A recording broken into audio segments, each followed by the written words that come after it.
আসসালামু আলাইকুম বন্ধুরা, আশা করি ভালো আছেন। আপনারা যারা ইপসন 230 প্রিন্টার ইউজ করেন তাদের একটা নির্দিষ্ট প্রিন্ট করার পরে কিন্তু সবারই এই জটলাটার সম্মুখীন হইতে হয়। তো আমি আপনাদের দেখাচ্ছি যে আমরা যখন একটা নির্দিষ্ট প্রিন্ট করে থাকি তখন কিন্তু আমাদের এই প্রবলেমের সম্মুখীন হইতে হয় যে service required parts inside your printer are near the end of their service life. হ্যাঁ, তো আমাদের সার্ভিস লাইফটা শেষ হয়ে যায় তখন কি করে আমাদের প্রিন্টারের এরকম দুটা ব্ল্যাঙ্কিং লাইট আপ ডাউন করতে থাকে, তখন আমাদের এটা ফ্লাশ করার প্রয়োজন হয়, রিসেট করার প্রয়োজন হয়। তো আমরা সাধারণত রিসেট করার জন্য সার্ভিস সেন্টারে চলে যাই, সেখান থেকে অনেক টাকা খরচ করতে হয়।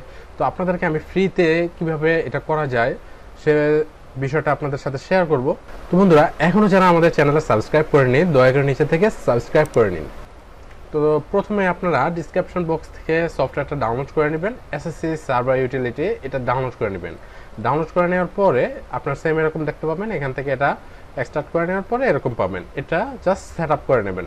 সেট আপ করে নেওয়ার পরে আপনি আপনার ডেস্কটপে এরকম একটা আইকন দেখতে পাবেন যে এসএসসি সার্ভার ইউটিলিটি, এই আইকনটা দেখতে পাবেন।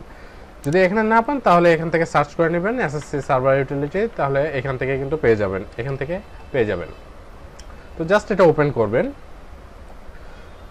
ওকে, ওপেন করার সাথে সাথে আপনারা এরকম একটা ইন্টারফেস দেখতে পাবেন। এরকম দেখার পরে এখান থেকে আপনারা চলে যাবেন কনফিগারেশনে। ওকে, এখান থেকে কনফিগারেশনে যাওয়ার পরে এখান থেকে প্রথমে আপনাকে প্রিন্টার মডেল এখান থেকে সিলেক্ট করে দিতে হবে যে আপনার কোন মডেলের প্রিন্টার সেটা সিলেক্ট করে দিতে হবে।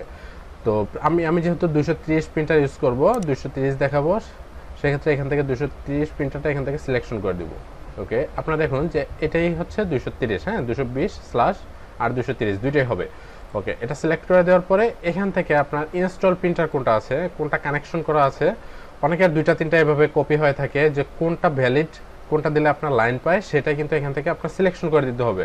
তো ধরুন আমি এটা সিলেকশন করে দিচ্ছি, আমার এটা যেহেতু লাইন পায়। তো ওকে, তারপরে আমি চলে যাব আবার ইঙ্ক মনিটরে যাওয়ার পরে এখান থেকে জাস্ট আপনি রিফ্রেশ করবেন।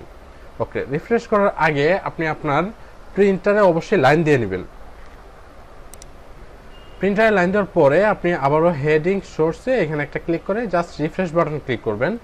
রিফ্রেশে ক্লিক করার পরে আপনার এখানে একটা ইন্টারফেস, আপনার সেম এরকম একটা ইন্টারফেস দেখাবে যে আপনার কালারের সিগন্যালগুলো এখানে দেখাবে।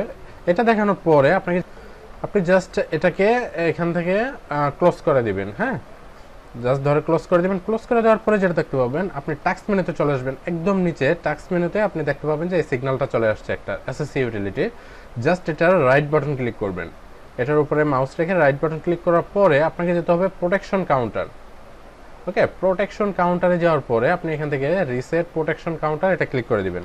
ওকে, রিসেট প্রোটেকশন কাউন্টার ক্লিক করার পরে একটা সিগন্যাল দেখাবে আপনার এখানে যে have you replace waste inkpad. Okay, just এখান থেকেও আপনি ইয়েস করে দিবেন, ওকে, ইয়েস করে দেওয়ার পরে আবার এখান থেকে ওকে করে দিবেন। তারপরে আবার চলে যাবেন আপনি সার্ভার ইউটিলিটির উপরে। এখান থেকে যাওয়ার পরে আপনাকে যেতে হবে ক্লিয়ার কাউন্ট ওভারফ্লো।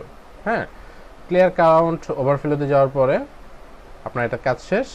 ওকে, তারপরে আবার আপনি এটার উপরে রাইট ক্লিক করবেন। রাইট ক্লিক করার পরে আপনি এক্সট্রা নামে একটা অপশন পাবেন, সেখান থেকে আপনি জাস্ট সফট রিসেটে ক্লিক করে দিবেন। ওকে, সফট রিসেটে ক্লিক করে দেওয়ার পরে আপনি এখানে প্রিন্টারের দিকে দেখতে পাবেন যে আপনার প্রিন্টারটা কিন্তু ব্ল্যাঙ্কটা উঠে গিয়ে আপনার প্রিন্টারটা অলরেডি রান হয়ে গেছে। তো এভাবে কিন্তু আপনারা এটা রিসেট করে নিতে পারেন। তো বন্ধুরা, আশা করি ভিডিওটা আপনাদের কাজে আসবে।